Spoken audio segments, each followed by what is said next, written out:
Una semana más, ya empezando el tramo final del año, y pareciera ser que aquel tango de siglo XX Cambalache nuevamente se actualiza. Semana cargada con pedido de autosanción la senadora Zulma Gómez, pero con una trampita allí escondida, un venenito para que el senador paraguayo Cubas también pague algo, ella sacrificándose por la manada. Teníamos esa continuidad del debate en el Senado friccionado, que cada semana nos presenta su show y pareciera ser que semana tras semana nos sorprende superándose a sí mismo la Cámara de Senadores. Inundaciones súbitas que no solamente nos sorprenden nuevamente por la ferocidad en la capital, sino que ya en todo el país, incluso en aquellas zonas donde normalmente las inundaciones todavía no se presentan en este momento del año. Y para concluir la semana, algo que pareciera ser que nada tiene que ver con el mundo de la actualidad política y social, está terminando un clásico del fútbol paraguayo, Cerro Porteño Olimpia, Olimpia Cerro Porteño, donde ya en el tramo final del campeonato pareciera ser que esa puja política que se da normalmente en el escenario del Congreso, el Poder Ejecutivo, se traslada de alguna manera en esa puja entre dirigentes deportivos, acusándose de robo, fraude, un partido que va a dejar muchísimos comentarios en estos días. Pareciera ser que el fútbol paraguayo también se suma a ese ambiente crispado, polémico del siglo XX Cambalache de nuestro querido Paraguay. Buenas noches. Tendremos que seguir hablando de Paraguayo Cubas. La frase de la semana otra vez la dio él. Cuando el otro día, en plena sesión ordinaria de la Cámara de Senadores, se debatía la posibilidad de hacer aprobar un proyecto de resolución que dé una especie de apoyo al Poder Ejecutivo en el proceso que parece va a arrancar ya nomás y que tiene que ver con el pedido de extradición de Juan Arrón y Anuncio Martí, que ustedes saben están sospechados de ser los mentores de aquel primer secuestro allá por el año 2001, el de María Edith Borón de Bernardi. Cuando le tocó intervenir a Paraguayo Cubas, que dicho sea paso fue el único que votó en contra, decía él, varios de los que están en esta sala deberían estar secuestrados por el EPP, dando probablemente su arista más complicada en materia ideológica, el senador paraguayo Cubas, Camilo. Sí, eso empezó a polemizar nuevamente, pero con mucha intensidad los debates en el Senado, porque el senador paraguayo Cubas se oponía a que se saque del Senado una resolución. Todo empieza porque entre el lunes y el martes, no recuerdo cuándo fue exactamente, desde la cuenta oficial de Twitter del presidente de la República. lunes, al ganar Bolsonaro, sí. El propio lunes Marito anuncia eso. Y vos sabés, Gustavo, que a rigor, para tratar de entender un poco esta cuestión de la legalidad internacional, el gobierno de Dilma Rousseff fue destituido ya hace poco más de 2 años. Sí. Estaba Michel Temer, que no puede ser absolutamente sospechado de ser de izquierda o progresista, muy por el contrario alineado a los sectores conservadores, y el gobierno de Horacio Cartes tampoco puede ser acusado de ser progresista o coquetear con Lula. Al contrario, festejó cuando fue destituida Dilma Rousseff. Tuvo 2 años y el propio ex canciller Eladio Loizaga salía al día siguiente de la declaración de Mario Abdo Benítez a decir, no nos engañemos, eso no es real, porque estas 2 personas no están en el Brasil en carácter de asilados, sino de refugiados. Sino que de refugiados. Para que la gente nos entienda, el asilo es una figura jurídica que puede ser otorgada por el Poder Ejecutivo. Es una medida casi discrecional. Claro, con ciertas condiciones que violentadas. ¿Te acuerdas del caso cuando Lino Viejo estuvo justamente en Ushuaia, en Tierra del Fuego, y decían, pucha, el tipo sigue hablando de política y no le retiran la condición de asilado? Sí. O sí. El caso de Alfredo Stroessner, también, que murió en el Brasil bajo la figura del asilo político. Alfredo Stroessner estuvo asilado en el Brasil desde 1989 hasta que se dio su deceso, hace ya casi una década. Arrón y Martí son refugiados. Son refugiados que están acogidos a una figura que es otorgada por la CONARE. La CONARE es la Comisión Nacional de Refugiados, de las Naciones Unidas, que existen también aquí en Paraguay y que son de alguna manera parte del sistema de ACNUR, la Agencia de Naciones Unidas para Refugiados. Hubo un caso aquí en Paraguay, bajo el gobierno de Fernando Lugo, un exgobernador boliviano opositor, sí, Mario Cosío, de Tarija, opositor radical, opositor a Evo Morales, y en ese momento sí, Evo Morales y Fernando Lugo tenían una sintonía absoluta. No podía Fernando Lugo retirarle el carácter de refugiado ni por más que él quisiera, porque la CONARE no depende del Poder Ejecutivo. Entonces, en el caso del Brasil, tampoco dependen del Poder Ejecutivo. Y lo que aquí me llama la atención, y hablando un poco de la caja china, que mucha gente me pregunta todavía, ¿por qué se llama caja china? Caja china hace referencia a una figura que se utiliza mucho en las ciencias políticas de inventar algo para que se deje de hablar de otra cosa. La caja china es como aquella, le suelo contar a la gente, ¿conoce vos, Gustavo, la matriusca esa de los Sí. rusos? La muñequita esta que es gorda acá y más fina y se va sacando y aparece otra, aparece otra, aparece otra. Cuando vos llegás al final te olvidaste para qué estabas buscando. Bueno, la caja china es algo así. Se inventan una serie de episodios para desviar la atención de algo que le interesa de ser desviado. Cuando Mario Abdo Benítez saca ese tweet, era evidente que lo hacía para generar algún punto de dispersión de la información y por otro lado granjear simpatía con un sector conservador de la política paraguaya. ¿Por qué? Tanto Luis Alberto Castiglioni, canciller nacional, Villamayor, Juan Ernesto Villamayor, ministro del Interior, como el propio Mario Abdo Benítez, que estuvo en el sepelio de Alfredo Stroessner, cargando el féretro de Stroessner, sabían perfectamente bien que estas personas están bajo la protección de CONARE, no del Poder Ejecutivo brasilero. ¿Por qué hacen eso? Mira, al día de hoy lo único que a mí me queda claro es que hicieron eso para congraciarse con los sectores conservadores y también para generar algún hecho de dispersión. En el Senado paraguayo, ¿Vos te acordás que querían dispersar? ¿qué querían dispersar? ¿Qué había en ese momento? No, lo del sábado, que nosotros comentábamos la noche del domingo aquí, que finalmente no creció, probablemente hizo efecto lo de la caja china, y después el propio Yucio y las propias autoridades de la Fiscalía se encargaron de aclarar de que todavía no hay vínculos concretos, el caso de Clesis. De Clesis, que claro. podía el lunes haber crecido, Sí. y de manera preocupante para el gobierno, porque ya iban a ser 2 parlamentarios del sector Añetete involucrados en casos de narcotráfico. Y algo que nos llamaba mucho la atención, que De Clesis había solicitado permiso por supuestos problemas de salud la semana previa y también había solicitado un habeas data a la Senat, como que sabiendo que algo iba a pasar en la Senat con relación a Sí. alguna propiedad suya. Hablábamos en Radio Ñandutí en estos días con el presidente de la DINAC, el Melgarejo, Sí. y nos decía él, es imposible que las personas que estaban utilizando ese pequeño hangar en la propiedad de Clesis no sepan las regulaciones que existen, porque si hay un sector que está muy regulado a nivel internacional, con estándares internacionales, es la aeronáutica civil. O sea, el que diga que yo no sabía está mintiendo. Claro, y y cuando- De Clesis no puede decir yo no sabía Claro, que y se cuando, estaba haciendo no, esto. cuando vos tenés un hangar y decís, bueno, yo hago un tingladito para que los muchachos vengan a traer sus aviones a guardar. No estamos hablando de estacionamiento de autos, de motos, donde te pueden venir 200 y uno muchas veces no tiene el control necesario. Estamos hablando de 5, 6 o 7 avionetas que en un pueblo chico, infierno grande, uno sabe de quién es la avioneta y sabe a qué se dedica ese fulano, ¿verdad? Ese es en el más liviano de los casos, si tenemos que hablar nosotros de una responsabilidad de haber guardado avioneta de un narco, porque en verdad la sospecha es mucho mayor. Cuando uno le pone el ojo de la vinculación del narcotráfico con la política a ciertos diputados o senadores, uno lo que quiere creer es que en verdad son actores del narcotráfico, o cuanto menos financiados por el narcotráfico, ¿verdad? Y en el caso de Clesis, esta no es la primera vez que se le vincula con algún hecho del narcotráfico. Recordábamos la semana pasada Sí, que la propia la exdiputada Perla Perla de Vázquez, su Vázquez, rival política, la había acusado. Pero lo que pasa es que son 2 hechos puntuales y que existen, Camilo. Por un lado, Perla de Vázquez cuando le acusaba a Freddy Clesis decía, pero ¿por qué voy a pretender que me quiera a mí? Si a la abuela la mandó a los Estados Unidos con cocaína en las partes íntimas, terminó presa la abuela, o sea, si le hace eso a la abuela, ¿qué puede hacerle a una rival política? Por un lado. Por otro lado, el marido de la Juana Carolina Vera, cuñada de Freddy Clesis, o sea, es el hermano de Freddy Clesis, el marido, estuvo condenado por narcotráfico, ciertamente 10 años atrás, y decía Freddy Clesis, algo que no deja de ser cierto, pero por lo menos deja encima tuyo el manto de la sospecha de que al pagarle la culpa a la sociedad con una condena, el hermano ya no está en narcotráfico. Pero son cuestiones que no se pueden dejar de lado a la hora de hacer el análisis.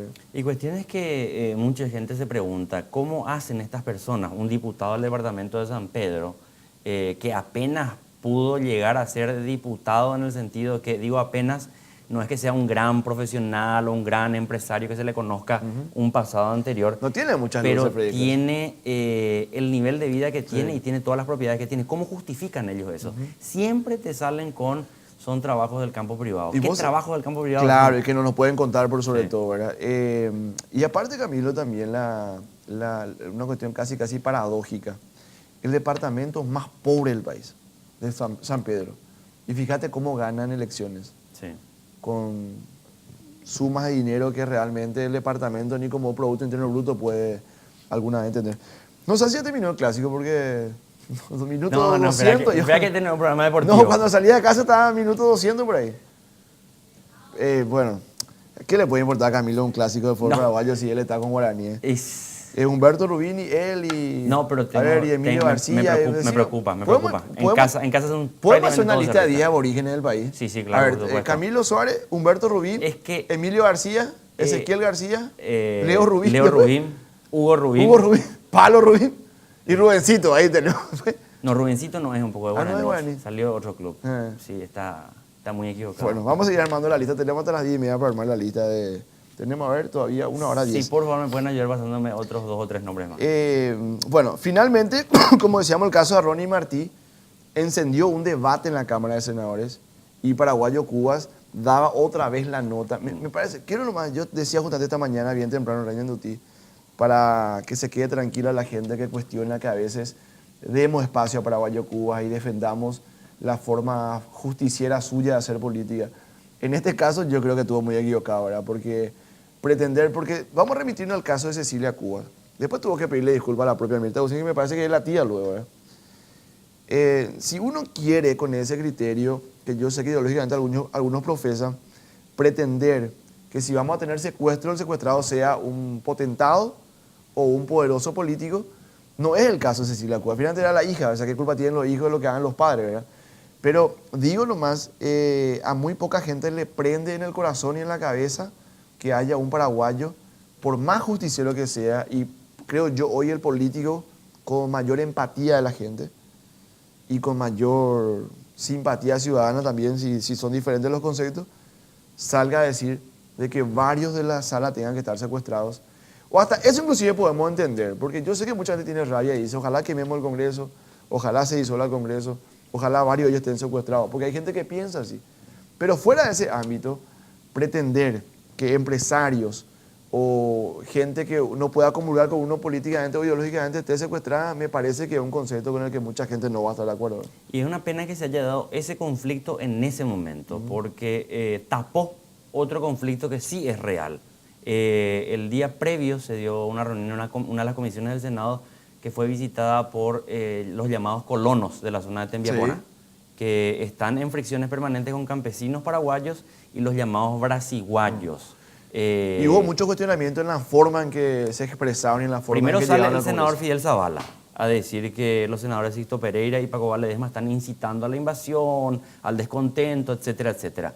Pero una parte que no contó el senador Fidel Zavala fue el tono amenazante que utilizaron estos propietarios rurales que participaron de la comisión, amenazándole a los propios senadores, amenazándole a todos. Cuidado que vamos a sacar 500 tractores a la calle, cuidado que ustedes están haciendo tal cosa.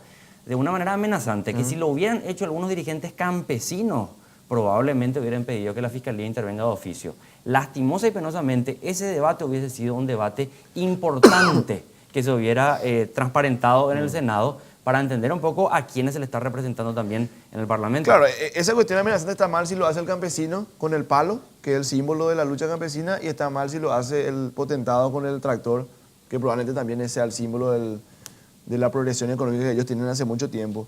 Yo sé que a lo mejor vos no vas a coincidir conmigo, pero si bien era un debate importante, es un debate que para mí tiene que estar desprovisto, aunque parece imposible eso en política, de la cuestión ideológica. Porque si no, vos vas a tener a un Fidel Zavala a un lado y a un Paco Valedesma y a un Hugo Richter del otro lado. ¿Y a qué acuerdo se puede llegar si con el condimento político uno intenta...? Lo que pasa es que vos a partir de tu posición política o ideológica vas a interpretar un fenómeno de una manera u otra manera. No hay forma de entender un conflicto. Pero cuando hablamos de estos conflictos estamos hablando de que el problema que tenemos es de que no se respeta la ley. O sea, que tanta discusión política. ¿Quién? Y en este caso los colonos brasileños. Pero según Fidel Zavala no. Según Fidel Zavala están respetando y cumplen toda la normativa. Entonces allí es donde uno empieza a sospechar que no hay una búsqueda de simplemente cumplimiento de la ley. Y es más, estos colonos, llamados colonos en realidad, creo que están teniendo un tono bastante más envalentonado a partir de la victoria de Jair Bolsonaro en el Brasil el domingo pasado. Algo así como decirles, cuidado que ahora tenemos un papaguazú, que si ustedes están jodiendo aquí en Paraguay, cuidado que vamos a tomar represalias. Vos sabés Y que- eso a mí me parece muy preocupante. Vos sabés que yo también estaba en esa temática, pero el propio Bolsonaro esta semana hizo un video, creo yo, con una visión política de tranquilizar un poco las cosas. Ahora salió un diputado a decir que sería bueno inclusive construir un muro entre Paraguay y Brasil, ¿verdad? Sí. Emulando a Estados Unidos con México. Pero Bolsonaro esta semana, para descomprimir un poco, poniéndole venda fría a la situación que se puede dar a partir de ahora, porque un presidente de ultraderecha evidentemente va a ser proteccionista con los intereses del Brasil. Sale y hace un video con el médico paraguayo que lo operó cuando él fue acuchillado el otro día en plena campaña. Y mandando saludos a la gente de Itá, de donde es el médico paraguayo. Y me pareció una jugada como para descomprimir un poco No la sé. presión que... Vos sabés que preludio de la Segunda Guerra Mundial, Hitler hacía exactamente lo mismo con algunos miembros de la comunidad judía. Incluso había una actriz muy famosa que era de Checoslovaquia, que fue a Berlín a filmar películas justamente pagado por Hitler para demostrar a los checos que él no tenía absolutamente nada contra ellos, sino que al contrario les daba protección. Y el primer país en ser invadido en la Segunda Guerra Mundial fue Checoslovaquia. Así que yo conozco este tipo de historias y no creo absolutamente nada. Mira Menos que- todavía cuando se sienten tan envalentonados y cuando aquí en Paraguay sucede algo tan llamativo. Cuando era el conflicto de la destitución de Lugo, yo recuerdo que Paraguay se polarizaba entre los patriotas libres y soberanos versus los legionarios que acusaban. Sin embargo, ahora vos le ves a aquellos que se denominaban patriotas libres y soberanos defendiendo a ultranza todo lo que viene del Brasil con Bolsonaro. Incluso te puedo asegurar que muy pocos van a criticar el pedido del diputado del Partido Social Liberal, el Partido Bolsonaro, que pide la construcción de un muro entre Brasil y Paraguay. No sé si van a animarse a protestar.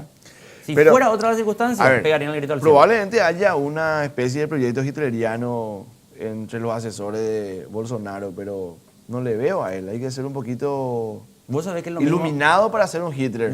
No, porque Hitler era un tipo así tosco y torpe, era igualito que Alfredo Stroessner. Y yo le recordaban esto, ayer le recordaban unos alumnos en la universidad, le decía, cuando estábamos hablando de estos fenómenos, le decía, en el año 1954, cuando llega Alfredo Stroessner al poder, llega a partir de una serie de conspiraciones donde uno de los principales protagonistas fue Epifanio Méndez Fleitas, probablemente el político más popular en Paraguay de finales de la década de los 40 y principios de los 50. Epifanio Méndez Fleitas, que fue un artista, economista, un político muy renombrado, él era uno de los que consideraba que Stroessner era un tipo torpe, tosco, que iba a ser manejable y manipulable. Lo mismo que consideraban aquellos que le llevaron a Hitler al poder. Después Hitler se encargó de demostrar que no era tan torpe y Stroessner se encargó de estar 35 años y Epifanio morir pobre, abandonado en el exilio. Entonces, mirá que es mejor mirar Pero mira este que fenómeno con- en la previa Stroessner cometió mucho menos desabruptos que Jair Bolsonaro. Estamos hablando o sea, de- tosco y torpe. Estamos hablando de 60, 70 años atrás. Claro, pero cuando decimos tosco y torpe, decimos en el relacionamiento del político con el mundo exterior. Bolsonaro parece un político de poco contenido, por eso me parece que comete demasiados errores. Y finalmente lo que termina ayudándole a llegar es el hartazgo hacia una clase política que cometió un montón de abusos, hoy con 130 políticos procesados. ¿verdad? Yo creo que el tema de Brasil es un tema bien complejo Y que que va a hay que dar mucho hablarlo para en todo hablar. el Pero programa. una de las cuestiones que yo le decía a la gente, voy a analizar algunos hechos que son así objetivos. 6 semanas previas a las elecciones, Jair Bolsonaro no llegaba al 20% de intención Sí, de voto. sí. Y Arrancó con el 12. Luis Ignacio Lula da Silva tenía 40% de intención de voto. Se tuvo que garantizar que Lula permanezca en prisión para que Jair Bolsonaro pueda ganar la presidencia de la República. Entonces, cuando dicen el hartazgo de la gente hacia la corrupción, lo que yo me pregunto es lo siguiente: ¿cómo es posible que 40% de intención de voto tenía Lula estando preso y Jair Bolsonaro menos del 20%? Y por otra parte, esa cuestión que la gente está tan cansada de la corrupción, yo me pregunto algo. Si estaba tan cansada de la corrupción la gente, pues en todas partes está cansada, ¿cómo es posible que aquí en nuestro país siga ganando las elecciones nacionales un partido que gobierna hace 70 años y que es el principal responsable de la corrupción en Paraguay? Eso sí gana en las urnas. No, que Mucha gente que no gana, dice que no se gana en las urnas. Y bueno, y eso hay que ver. En su edición probablemente más complicada en la previa, porque a Teletón en la previa hay que agregarle 2 elementos. Hay que decir que se tuvo 2 elementos importantísimos. En primer lugar, el año pasado no se llegó a la meta. Y si llegaron o no a la meta, si lo tomamos como un proceso, fuera un umbral, así como el umbral del dolor, evidentemente, al no haberse llegado a la meta el año pasado y no terminarse el mundo, evidentemente tampoco era tan grave no llegar a la meta este año. Y a eso hay que agregarle que en todos los meses previos se tuvo la gran polémica del caso Menchi Barrio Canal, que fue incinerada socialmente por muchos, por una declaración suya sobre el tema del aborto. Con esos dos condimentos, para mi gusto, esta iba a ser la edición más complicada de Teletón. Sin embargo, se llegó a la meta. Esta edición de Teletón fue un campo de disputa política, pero clara y categóricamente, aunque suene mal lo que digo, estaban de un lado cartistas y algunos sectores fundamentalistas vinculados a esa nueva corriente que está ganando mucha fuerza el neopentecostalismo, que es justamente la corriente religioso-ideológica que está apoyando a Bolsonaro en el Brasil y que da tanta fuerza aquí en Paraguay en los últimos años a algunos políticos. Estuvieron jugándose con todo para que fracase Teletón. Sí, más que nunca. No por Teletón, sino que podrían castigarle a Menchi Barrio Canal. Vos sabés que yo me puse a pensar en ese detalle, porque te voy a decir algo, Camilo. Cuando vos mirabas las horas cruciales de esta gran maratón, vos le veías a Santi González, Menchi Barrio Canal, Óscar Acosta. Yolanda Parr no se jugó nunca. Cuando tuvo que jugarse se fue el Grupo Cartes. Pero de este lado, digo, si lo tomamos al proceso de la enmienda como una cuestión así... Así un parteaguas, claro, un antes y un después. Sí. Y vos decís, ¿saben qué detalle me puse a pensar? Y dije yo, vos sos figura de Teletón, una causa nacional, y finalmente la gente tiene que tragarse que vos... a ver, un cartista, por ejemplo, que le haya querido siempre a Teletón. Dice, no, yo no le voy a apoyar a Teletón porque ahí le veo a Santi, ahí le veo a Menchi. Sí. Eso es lo que se generó con esa... presión de ciertos fanáticos de tomarlo como una lucha política. Sin embargo, ¿saben qué? También me puse a pensar. Hay críticas a Teletón. Ciertamente. Hay mucha gente que en las redes dice, yo me voy con mi hijo a Teletón y no me atienden. O sea, Teletón es elitista, dice. Tuvieron que salir a explicar 1000 veces de que, en primer lugar, no atienden todos los tipos de discapacidades. O sea, hay que decir eso, ¿verdad? Y en segundo lugar, ni el propio Estado ni tiene la capacidad de atender una cantidad importante de personas. Si no, preguntan a la gente que se va a formar fila en la Senada y todo el tiempo. Entonces vos decís, críticas por todos lados. Lo primero que quiero señalar es, si alguien en este país asume el rol que el Estado abandona, de entrada tiene que tener cierto respeto. O sea, no podemos nosotros derribar nomás una causa tan importante como Teletón, porque ahí le vemos a Santi, porque ahí está Menchi, y Menchi es pro aborto, y que el aborto luego está relacionado con el síndrome de Down, porque me parece una estupidez por un lado, ¿verdad? Y después decía yo, que me parece una cuestión muy inteligente, poner los casos y vincularlos con emotividad. Cuando vos veías esos casos, Camilo, decís vos, puede putear Camilo, puede putear Gustavo. Y si vos sos el paciente o sos el familiar del paciente y Teletón es tu única alternativa. No tenés otra alternativa. Y vos ves el cambio en esa persona. No, a mí me dio mucha pena el nivel del debate que se dio en estas últimas semanas con relación a Teletón. Aquellos que estaban en contra por las figuras que estaban allí. Aquellos que estaban a favor mucho más por estar en contra de aquellos que adversaban en este momento. Y se repitió otra vez la disputa cartistas versus anticartistas, que fue la gran disputa que se dio en el fondo de Teletón. Y a mí me da mucha pena porque otra vez, un año más, se ignora por completo. Y voy a decir algo impolítico y algo que le enoja a mucha gente. Realmente, que Teletón siga siendo tan importante para el Paraguay es un fracaso total del Estado paraguayo. Pero eso no es culpa de Teletón. Y no culpa de Teletón, pero es una pena que no se debata eso y que incluso se le permita desde la propia Teletón a algunas autoridades nacionales y algunas instituciones públicas irse a aportar dinero a Teletón. Por ejemplo, Itaipú Binacional. ¿Por qué hacen eso? ¿Vos sabés cuánto es todo lo que Teletón recaudó? 2,5 millones de dólares. Vamos a 2.800.000 más o menos. 2,5 millones de dólares. No es absolutamente nada. 2,5 millones de dólares es lo que el MOPC le va a cobrar ahora a Motangil supuestamente por el retraso en la hora del Metrobús. No es nada. Lo que yo me pregunto es, a la pucha, ¿será que no se puede asignarle 2,5 millones de dólares más al sistema público de salud para que pueda atender este tipo de situaciones? ¿Sabes por qué la gente no quiere hablar de eso? Porque vos le puedes dar la misma plata de Teletón a la Senada y jamás va a tener el mismo resultado. ¿Sabes por qué? No sé si vos te fijaste ayer, ¿habrás visto canales nacionales? Estaban todos en línea con Teletón. Gente respetable ahí en Teletón.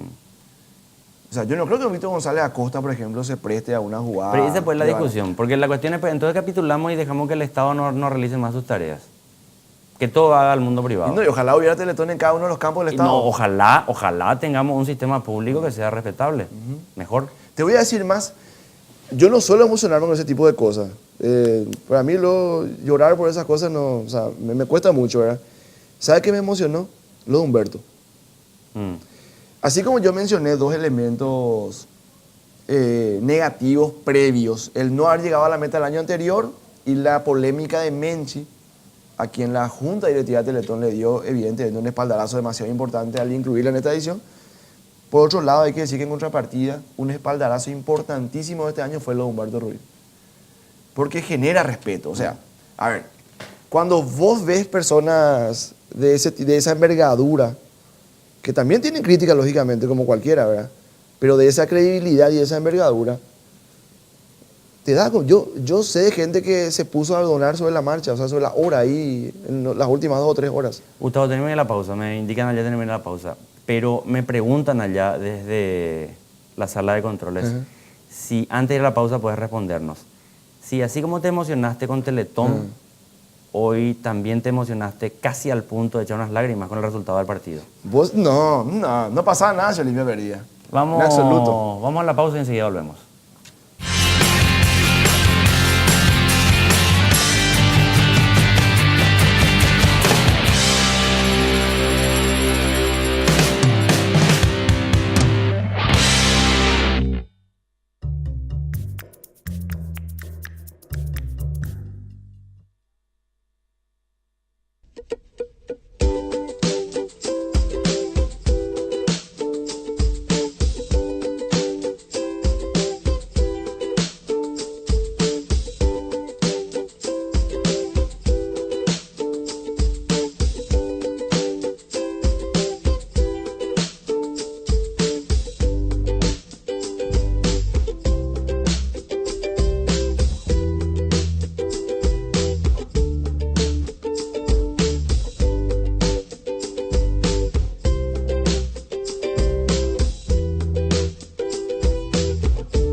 Estamos de vuelta en el segundo bloque de nuestra emisión de esta noche de la Caja China, Camilo. Sí. Me preguntaron acá... ¿Quién me la...?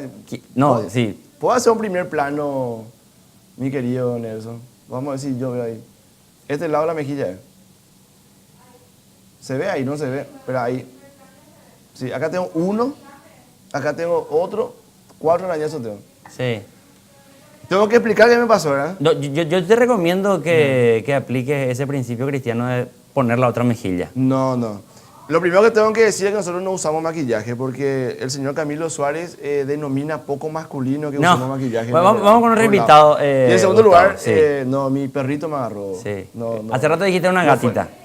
No fue Cambiaste, ninguna- cambiaste de animal, cambiaste de animal. No fue ninguna no, gatita. no, trata de explicar. Bueno, vamos a hablar en serio ahora, porque está en línea con nosotros el abogado Marcial Valdés. Él es representante, uno en verdad de los representantes legales de Reinaldo Cucho Cabañas. Esta semana hubo novedades, ¿verdad? Lo primero que tenemos que reclamarle es que no nos avisó lo del sofá, ¿verdad? Para ir a buscar nosotros el sofá de Cucho.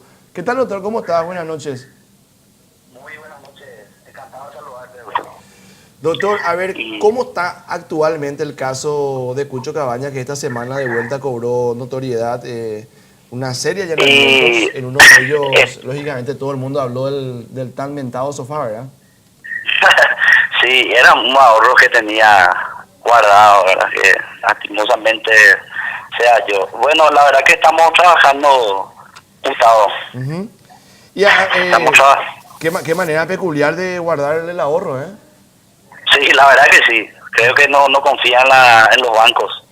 A ver, Y doctor, ¿cómo está entonces- el caso? O sea, ¿cuál es la situación procesal hoy de Cucho? Porque, a ver, cuando se cumplan los 6 meses, la Fiscalía seguramente va a tener que presentar un Sí. requerimiento, ¿verdad? Una acusación Pero- o algo. Pero, ¿cómo está hoy él en el proceso? Y hoy mismo nosotros estamos peleando su traslado de la agrupación especializada. Es lamentable en la forma en que él está pasando los días ahí.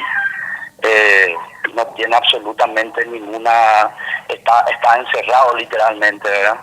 Y vos sabés, Gustavo, la agrupación especializada no es un lugar apto, como lo informó el propio jefe de la agrupación especializada, que no es un lugar apto para un civil, ¿verdad? Y bueno, seguramente esta semana vamos a trabajar por el traslado de él a una penitenciaría nacional, ¿verdad? Entonces puede ser en Tancumbu o allá en Ciudad del Este. Pero yo sí que pensaba la inversa, ¿verdad? Que muchos procesados inclusive podían pretender estar allí, que me parece un lugar de menos hacinamiento que la propia cárcel de Tacumbú, ¿verdad? Y sí, tal vez tenga razón, pero él, por ejemplo, no da las instrucciones de trabajar sobre eso, ¿verdad? De su traslado. Doctor, y estos allanamientos últimos, los de estos días, finalmente, ¿cómo ven ustedes? Uno desde afuera plantea que empeoran aún más su situación procesal, ¿verdad? Hola, Sí, ahí no escuchaba, doctor. ahí te escucho. No, Sí, te decía que estos últimos allanamientos... Estuvimos siguiendo nosotros los allanamientos. Se encontró dinero que él en su momento va a demostrar de dónde provinieron esos dineros, Gustavo. Pero y por ejemplo, con relación a lo que se encontró en el sofá. Sí, lo que se encontraban en su casa es de su pertenencia, ¿verdad? Porque se habló, vos te recordarás del allanamiento inicial, se trajeron casi $1 millón que no le pertenecen a él, que eran de las casas de cambio que de los otros procesados. Pero este dinero que se encontró sí efectivamente es su ahorro, ¿verdad? O sea, de su propiedad. Doctor, solamente para poner de vuelta en relieve el caso, ¿cuáles son los tipos penales por los que hoy está acusado Cucho? Y por la ley 1340, asociación criminal y lavado de dinero. ¿No hay nada en la carpeta fiscal que indique algún cargo de narcotráfico? Sí, claro que sí, la ley 1340 de narcotráfico. Sí, narcotráfico. ¿O pensé que era la de armas? Por tráfico de sustancias estupefacientes también está... ¿Y cuál es la perspectiva que ustedes tienen si hacen la presentación para el cambio de penitenciaría, del lugar de reclusión? ¿Cuándo van a presentar? ¿Qué expectativas tienen con relación a eso? Estamos trabajando en eso. Yo creo que vamos a presentar más tarde el miércoles, jueves de esta semana. ¿Y cómo evalúan ustedes el trabajo que está haciendo la Fiscalía, el Ministerio Público? ¿Ustedes se sienten con garantías de que está llevando bien el proceso o no? No, por supuesto que no. Nosotros no confiamos en el trabajo porque desde el inicio la Fiscalía incurrió en una serie de equivocaciones. Hay muchas personas se hizo muchos allanamientos en lugares que no tenían absolutamente nada que ver con el señor Cabañas. Se trajeron vehículos que son de la familia, vehículos particulares que nada tiene que ver, ¿verdad?, con la investigación. Y la verdad que no tenemos garantías porque, como te digo, desde el inicio ya no trabajó bien, pero en su momento nosotros seguramente vamos a refutar, ¿verdad?, en el momento procesal oportuno todo lo que nuestra defensa creemos que vamos a hacer una buena defensa. ¿Y la relación que tenía su cliente con el diputado Ulises Quintana, cuál es concretamente esa relación? No conozco yo, Camilo, la relación, digamos, de amistad de él con el diputado Quintana. Lo que sí me dice Javier, lo que sí me dijo es que el único pecado que tiene el diputado Ulises Quintana fue haber utilizado la camioneta de él, porque el diputado Quintana quería adquirir la camioneta Land Cruiser y no tenía para pagarle en ese momento. Entonces él le dijo que use y después cuando tenga la oportunidad que abone el importe, ¿verdad? Porque el diputado, tengo entendido que tenía otra camioneta más vieja y iba a vender eso para pagarle, ¿verdad? Y después le iba a pagar financiado por la camioneta. Y el único pecado, como me dice él, del diputado, es eso, no tener para pagar la camioneta de Javier. Gracias por tu tiempo, doctor. Cuando quiera, ¿no? Bueno, el doctor Marcial Valdés es uno de los representantes legales de Rinaldo Cucho Cabañas. Evidentemente es un caso que va a seguir dando que hablar. Como somos los más monotemáticos nosotros mediáticamente hablando, los medios de comunicación, digo, una especie de mea culpa, es un caso que pasó a segundo, a tercer plano con los que después vinieron, ¿verdad? Claro. Finalmente lo del sofá hizo que venga de vuelta al tapete el caso de Cucho. Que reflote, cosa que realmente, entiendo, el abogado está haciendo su trabajo profesional, defenderle a su cliente, no va a dar elementos de... No, pero a ver, Gustavo, guardar la plata en el sofá porque no confía en el sistema financiero. Es una especie del colchón, el de antes. ¿Cuál fue el lugar más extraño donde uno guardaste plata, Camila? No sé. Los socialistas no guardan plata, sí, ¿cierto? No guardamos, gastamos todo eso. Gastamos todo. Así como los oligarcas también gastan todo de repente.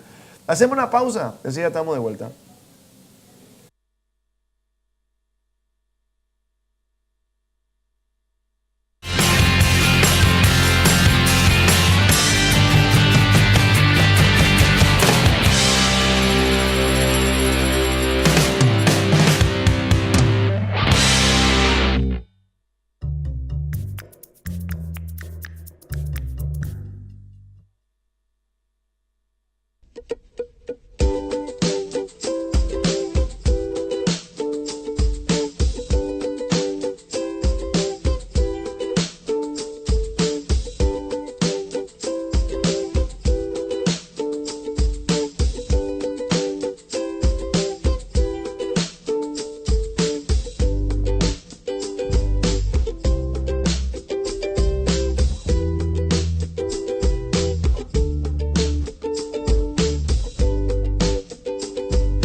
Estamos de vuelta en el tercer bloque de nuestra emisión de esta noche de la Caja China. Camilo, otro de los temas que siguen en el tapete y se sigue hablando bastante y que esta semana me parece que se tuvieron algunas novedades en cuanto a la parte técnica, ¿verdad? Peritaje, por ejemplo, es el caso del último asalto frustrado al Banco Visión de Fernando de la Mora, donde falleció el subcomisario Peralta.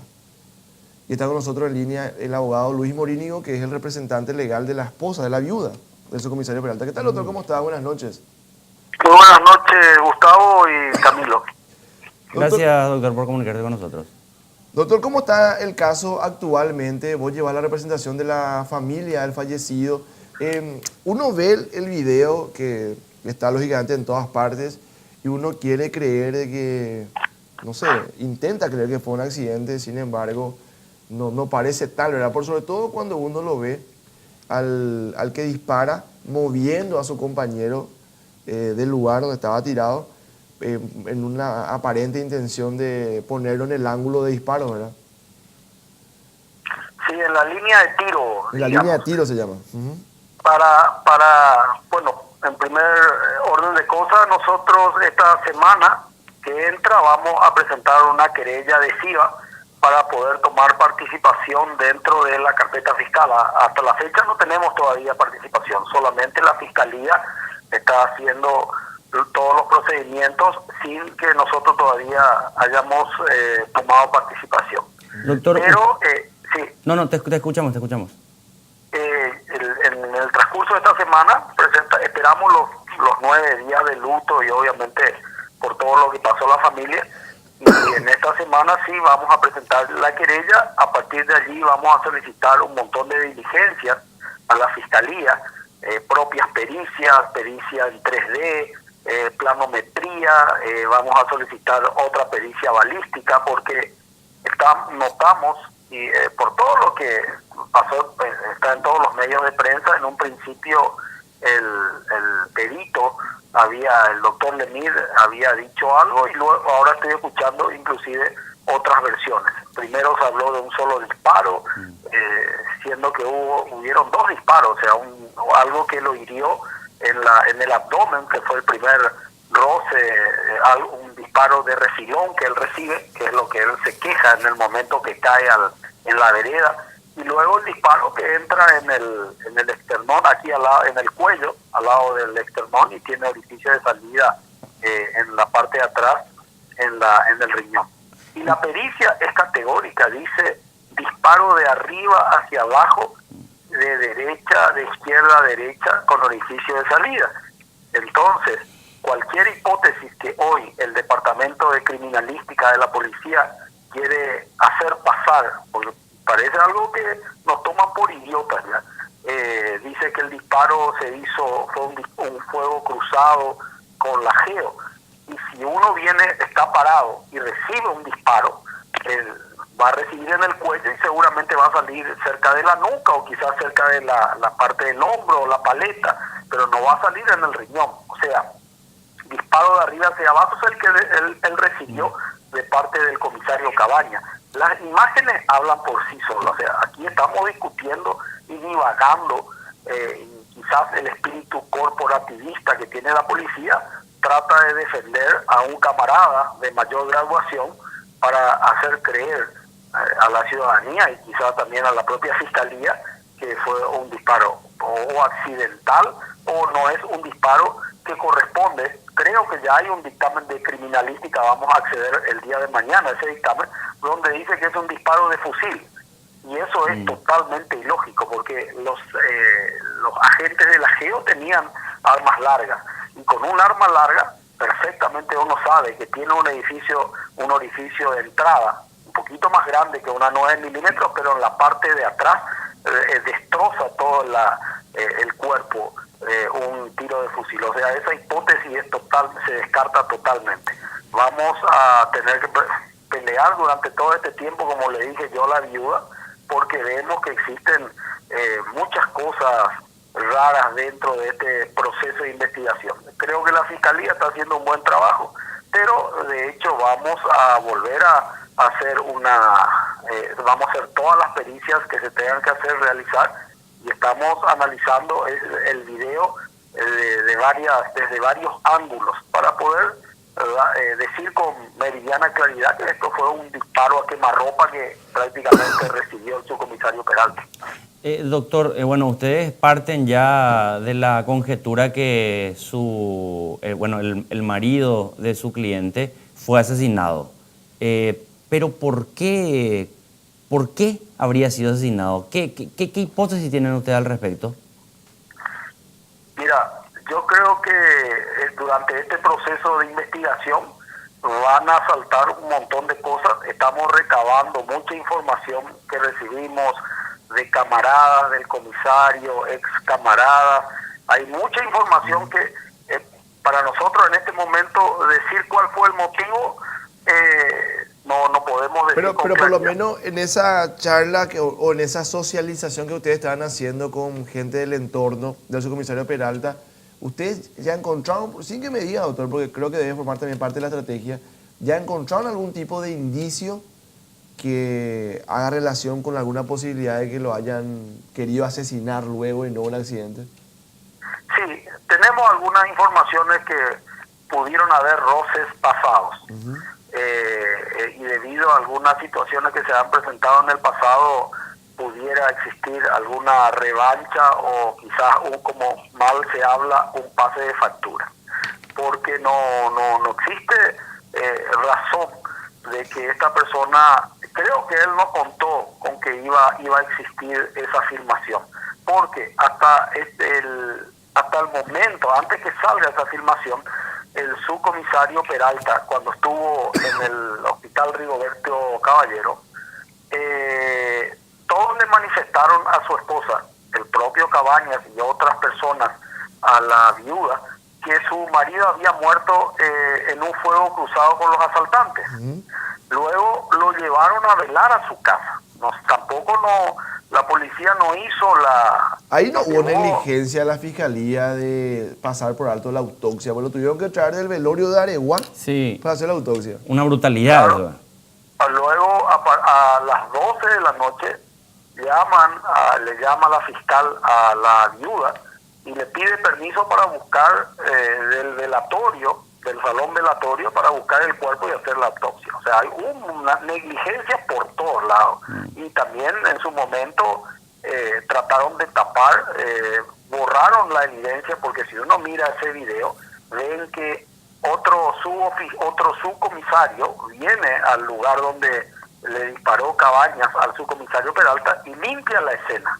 Recoge el arma del subcomisario Peralta y recoge los casquillos de ese lugar.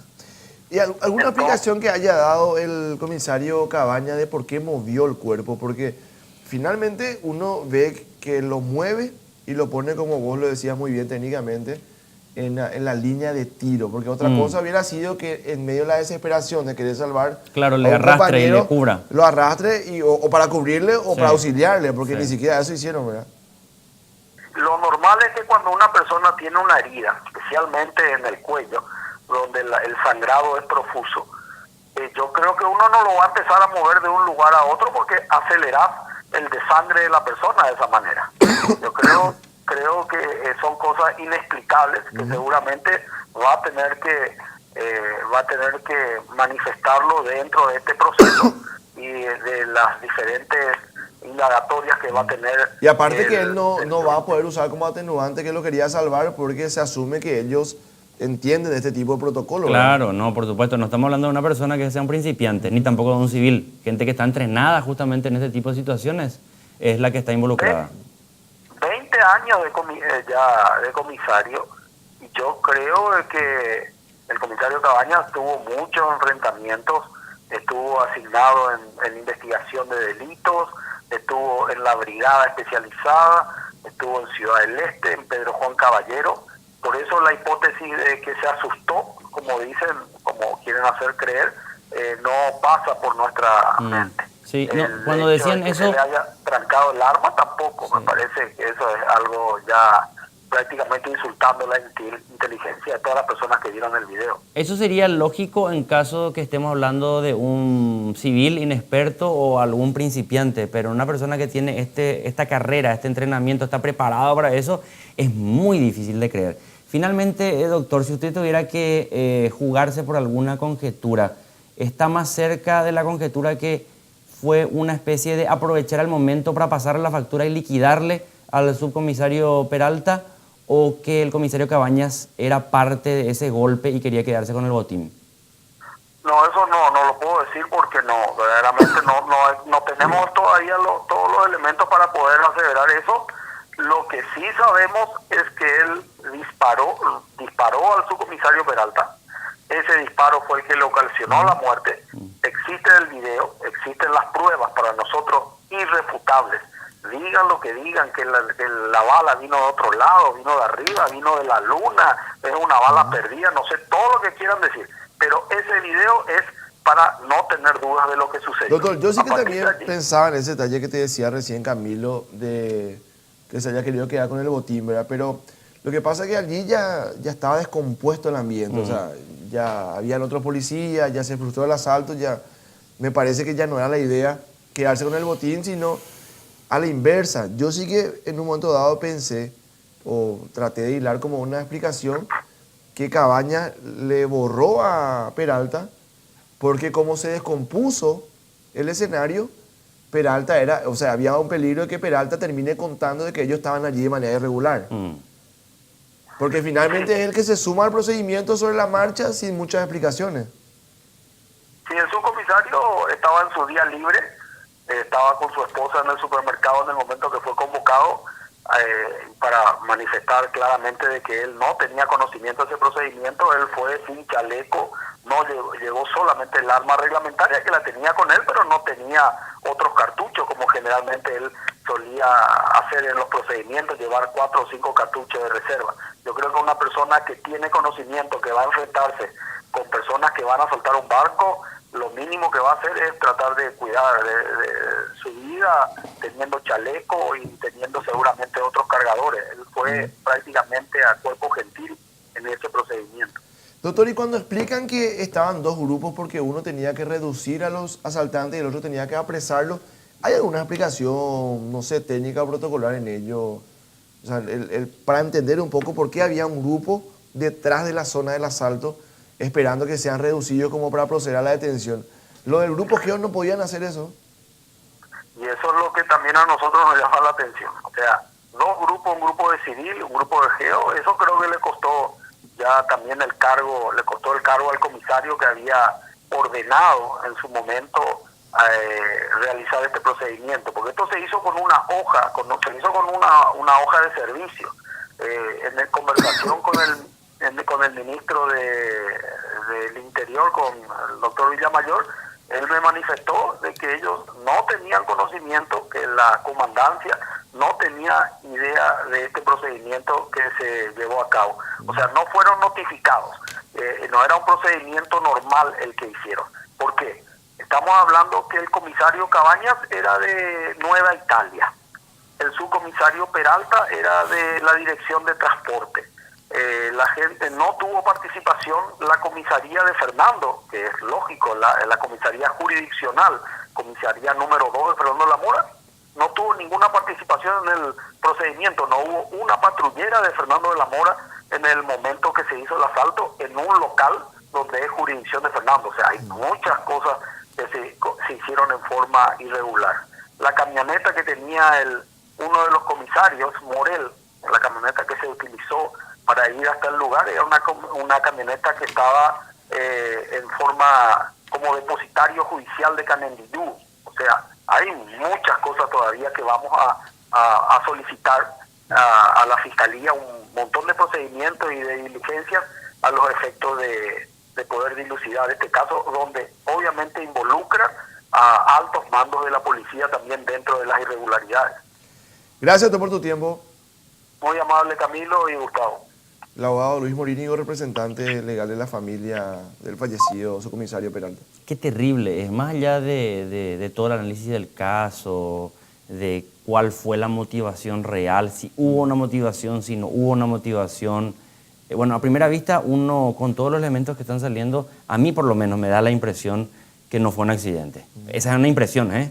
Vamos a ver cómo avanzan las investigaciones. Pero lo que digo, tan mal se manejó esto, tan mal. Imagínate vos, Gustavo, que estaba siendo velado el subcomisario. El asalto fue casi al mediodía. Sí. Y lo velaron hasta las 12 de la noche. Imagínate vos, estaban los familiares partiéndose de dolor en ese momento y allí vienen y retiran el cuerpo nuevamente para hacer una autopsia. Realmente es inexplicables, inexplicables. Lo que pasa es que en verdad uno quiere entender que allí no solamente hubo negligencia. O sea, a mí me queda demasiado claro que el grupo de policías civiles estaban allí para otras cuestiones. Y cuando se dan cuenta, porque me parece impensable que alguien plantee que no va a haber cámaras en una zona como esa. Cuando se dan cuenta de que había un grupo de policía que estaba allí para abortar el asalto o la fuga por lo menos, allí ellos entran en acción como diciendo, nosotros también estábamos acá pescando por ellos y tratando de evitar el asalto. Porque si no, no se explica de que ellos se hayan puesto de este lado de la zona de tiros cuando que evidentemente podían ser alcanzados por uno de esos tiros, ¿verdad? Sí. Porque esa es la explicación que dan, de que ellos estaban allí para que cuando el grupo Geo los aprese a los asaltantes, ellos entren en acción para los reduzcan para apresarlos. Sin embargo, terminan supuestamente ellos huyendo de la camioneta porque estaban en la línea de tiro de parte del grupo Geo. Y cuando ya estaban reducidos los asaltantes. Sí, mira, acá solamente dos posibilidades explican la situación. O que se manejaron con muy poca profesionalidad, displicencia, negligencia, lo que habla muy mal de la Policía Nacional, que es una institución que probablemente es una de las más problemáticas de la República hasta el día de hoy, o bien que está absolutamente inficionada por la corrupción. Pero no hay ninguna otra explicación posible. Y cuando se juntan corrupción y negligencia, la mezcla es más explosiva aún. Vamos a hacer otra pausa, enseguida estamos de vuelta.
Estamos de vuelta para hacer el último bloque de esta noche aquí en la Caja China, Camilo. Un tema que en verdad abre la problemática con dos situaciones.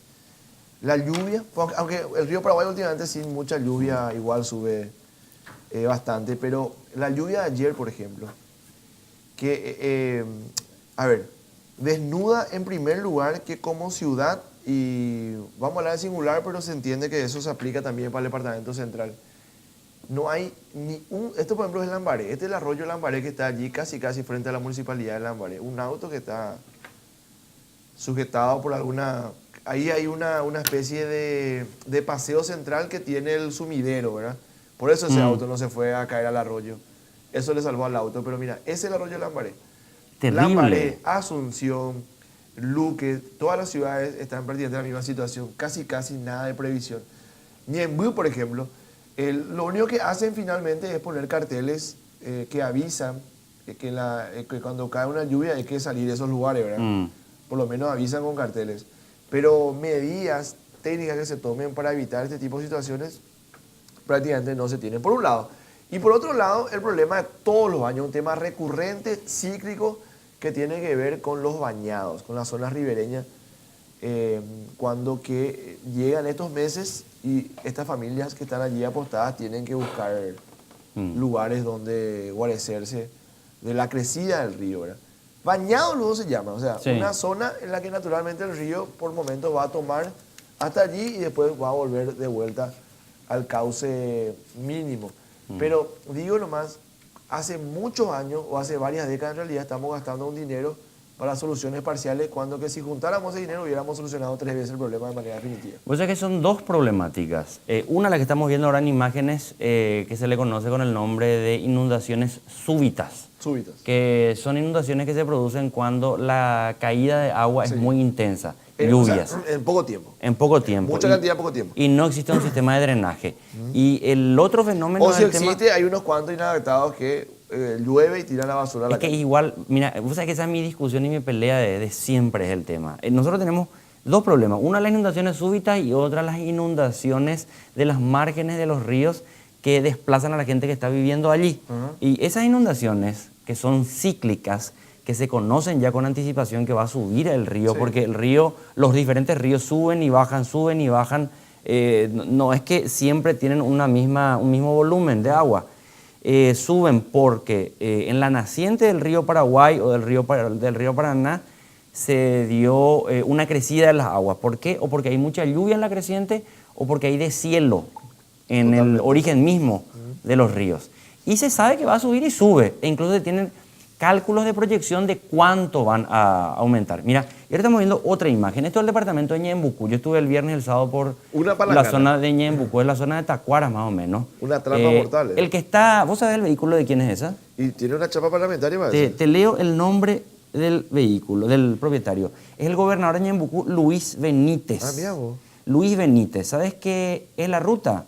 Es la ruta que se había construido en la gestión del gobernador anterior, Carlos Silva. Que la empresa que construyó es VGF. Esa es la de Dionisio Amarilla. La empresa vinculada al senador Dionisio Amarilla, que en estos días justamente está nuevamente en el foco del conflicto. Mira cómo se hundió el vehículo.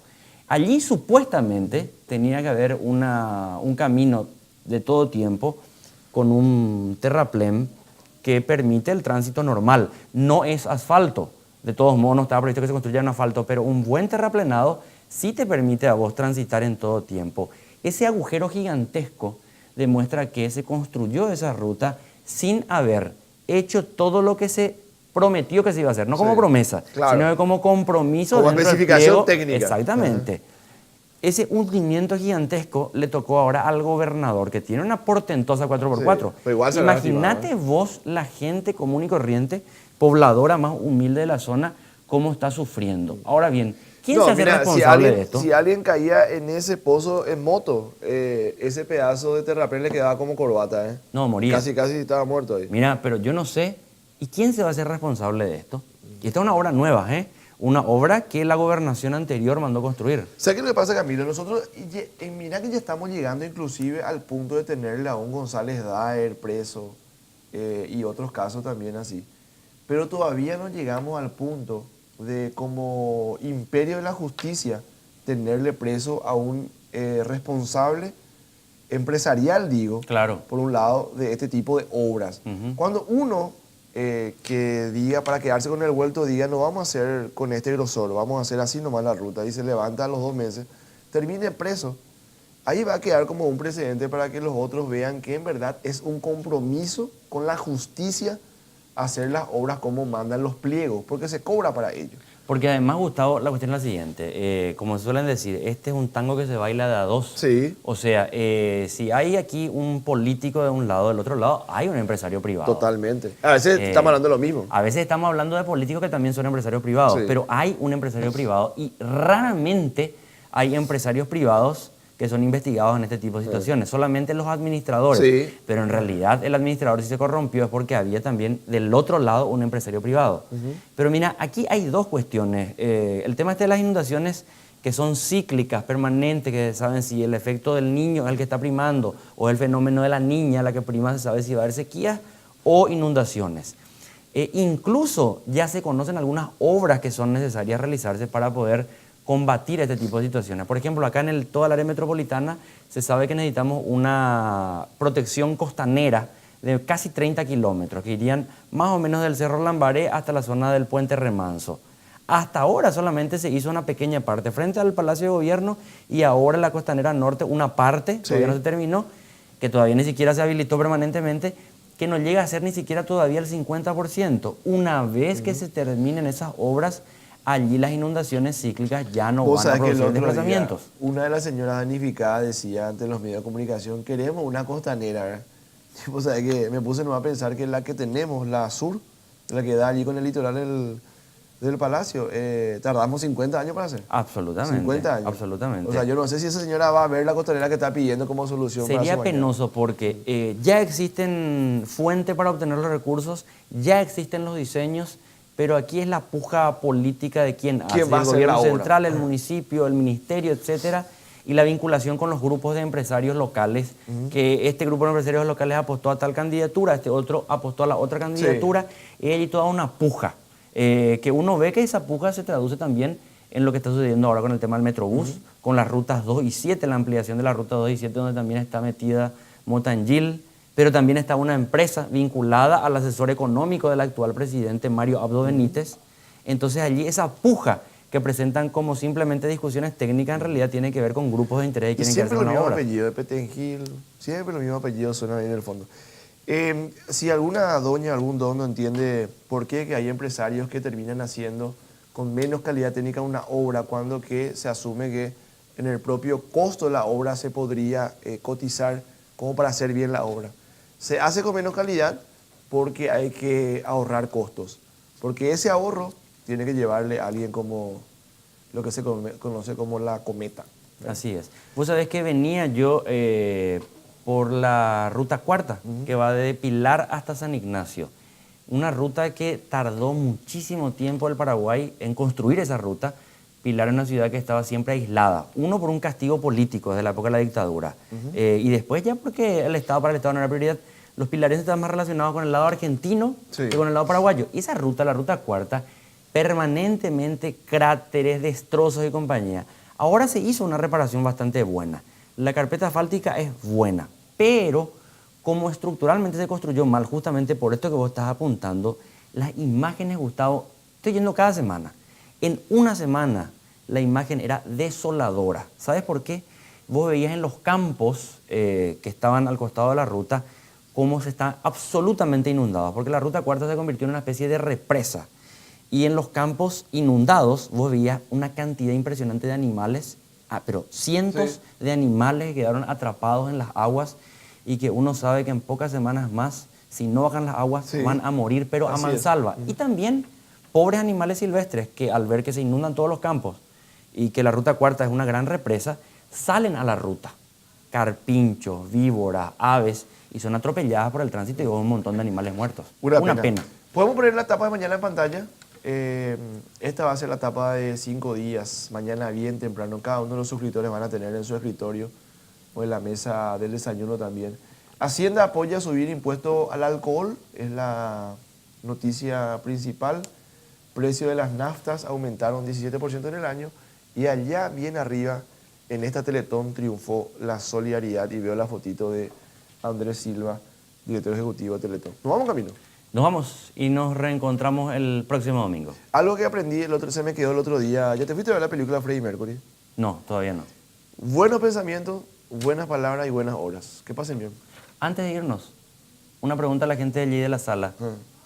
¿Ya terminó el partido Cerro Olimpia? Chao.